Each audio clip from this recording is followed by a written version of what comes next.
നമസ്കാരം, ഞാൻ ദിനേശ് സൗപർണിക. നമ്മൾ ഒരു ക്ലാസ്സാണ് ഇപ്പോൾ അപ്ലോഡ് ചെയ്തിട്ടുള്ളത്. ചെണ്ടുമല്ലി കൃഷിയുമായി ബന്ധപ്പെട്ട് പല ആളുകൾക്കും സംശയങ്ങൾ ഉണ്ടാവാം. ധാരാളം ആളുകൾ സംശയങ്ങൾ ആയിട്ട് വിളിച്ചിട്ടുണ്ടായിരുന്നു. ആ ഗ്രൂപ്പിലേക്ക് ജോയിൻ ചെയ്യുക, അതിൽ അപ്ഡേറ്റ് ആയിട്ടുള്ള കാര്യങ്ങൾ വരും ഉണ്ടോ. അപ്പോൾ നിങ്ങൾക്ക് ആർക്കെങ്കിലും കൂടുതൽ വിവരം അറിയണമെങ്കിൽ ഞങ്ങളുടെ വാട്സാപ്പ് ഗ്രൂപ്പ് ഉണ്ട്, അതിൽ ജോയിൻ ചെയ്യാം. ഇത് പറയുന്നത് ഇന്നത്തെ ഒന്നാമത്തെ ക്ലാസ്സിൻ്റെ തുടർച്ച തന്നെയാണ്. നമുക്ക് എന്ന് നടണം എന്ന് പറയുന്ന ഒരു തീയതിക്ക് 65 ദിവസത്തെ കണക്ക് പ്രകാരമാണ് ജൂൺ. നമ്മളുടെ മണ്ണിൻ്റെ വളക്കൂറ് അനുസരിച്ചിരിക്കും. അപ്പോൾ ഇപ്പോഴുള്ള ഈ ഒരു തൈ വാങ്ങി വെച്ച ആളുകൾ ഒരു 2 ദിവസം കഴിഞ്ഞിട്ട് നട്ടാലും മതി. അതുവരെ ഗ്രോ ബാഗും ചട്ടിയും ഈ പറഞ്ഞ രീതിയിൽ തയ്യാറാക്കുക എന്നുള്ളതാണ്. പിന്നെ വെയിലുള്ള സ്ഥലം കണ്ടെത്തുക എന്നുള്ളതാണ്. ഇനി നിങ്ങളിപ്പോൾ ഒരു 100 ചട്ടിയാണ് ഉദ്ദേശിക്കുന്നതെങ്കിൽ നിങ്ങൾ 50 ചെടി വെച്ച് കഴിഞ്ഞാൽ നിങ്ങൾക്ക് അതിൻ്റെ ഫസ്റ്റ് പ്രൂണിങ്ങിലേക്ക് തൈ ഉണ്ടാക്കാനും സാധിക്കും. അടുത്ത ക്ലാസ്സിലൊക്കെ അതിൻ്റെ വിവരങ്ങൾ വരും.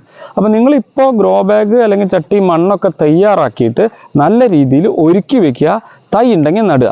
ഇനി വളത്തെക്കുറിച്ച് ഏത് വളമാണ് അടിവളം പ്രയോഗിക്കേണ്ടത് എന്നുള്ളൊരു സംശയം ഒരാൾ ചോദിച്ചു.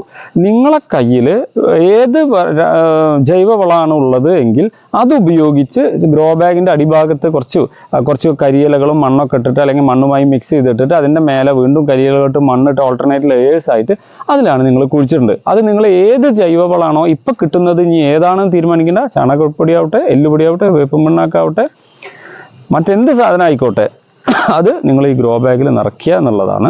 നിറച്ച് അവിടെ ഇരുന്നതിന് ശേഷം നിങ്ങൾ ചെയ്യുക. ഇനി തൈ നട്ടത് മുതൽ ചെയ്യേണ്ട വളക്രമങ്ങൾ വ്യക്തമായിട്ട് അടുത്ത ക്ലാസ്സിൽ പറയുന്നതായിരിക്കും.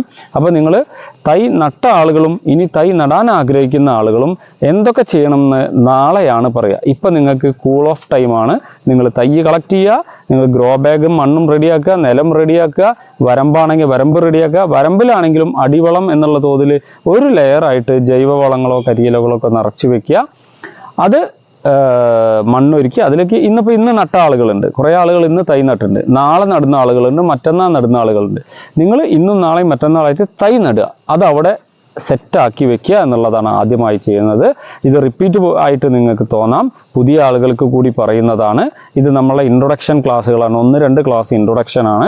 അതിൽ വ്യക്തമായിട്ട് എങ്ങനെയാണ് ഇതിൻ്റെ വളപ്രയോഗം എന്ന് പറഞ്ഞുകൊണ്ടാണ് മുന്നോട്ട് പോകുന്നത്. ആദ്യം നടിയിൽ മാത്രമാണ് പറയുന്നത്.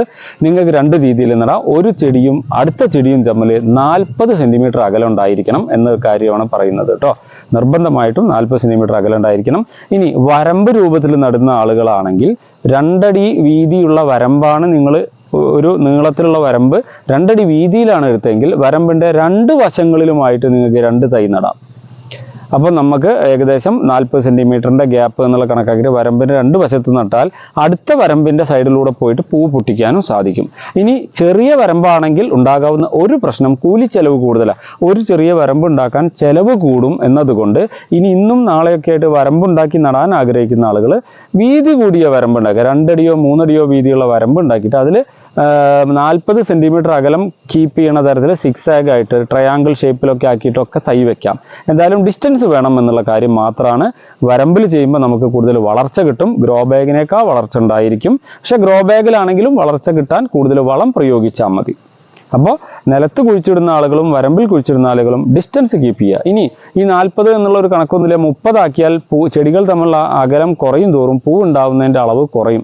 അപ്പോൾ നിങ്ങൾക്ക് ഒരു വിസ്താരം കിട്ടാൻ വേണ്ടിയിട്ടാണ് ഈ ഡിസ്റ്റൻസ് പറയുന്നത് കേട്ടോ. ഇനി ഇതിൻ്റെ ഒപ്പം തന്നെ നിങ്ങൾക്ക് എന്തൊക്കെ അഡീഷണൽ ചെയ്യാം എന്നുള്ള കാര്യങ്ങളും അടുത്ത ക്ലാസ്സിലായിട്ട് പറയും.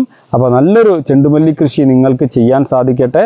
നമ്മൾ ഈ പറയുന്നതിൽ പ്രശ്നം വരുന്നത് ഒരു കാര്യത്തിലുള്ളൂ, മഴ കൂടിയാൽ വെയിൽ കുറഞ്ഞാൽ.